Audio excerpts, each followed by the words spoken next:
Бисмилля, альхамдулилля, вассалату вассаламу аля ман урсила бил худа ва ба'д. Ассаламу алейкум ва рахматуллахи ва баракату. Рамазан сабырлық айы. Рамазан сабырлықты үйрететін тәлім айы. Имам Термизиден жеткен хадисте пайғамбарымыз саллаллаху алейхи вассалам ас-сауму нисфус сабр.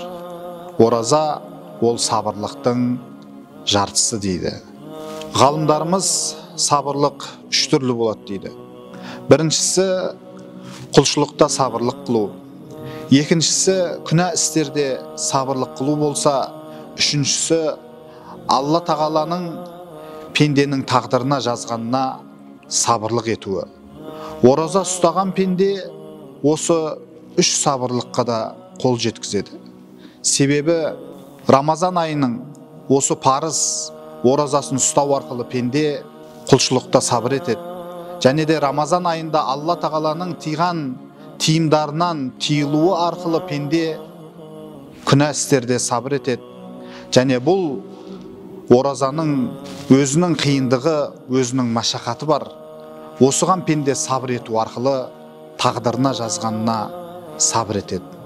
Алла тағала өзінің қасиетті Құранында инналлаха мa'ас-сабирин, расында Алла тағала сабырлармен бірге дейді.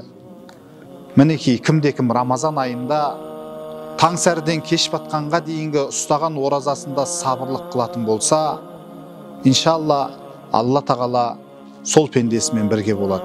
Және де басқа аятта уабашширис сабирин, ей Мұхаммед, сен сабырларды қуандыр, сүйіншіле десе, кімде-кім Рамазанның осы оразаның қиыншылығына төзетін болса, сабырлық қылатын болса, міндетті түрде ол пенде үшін қияметте бір сүйінші болады.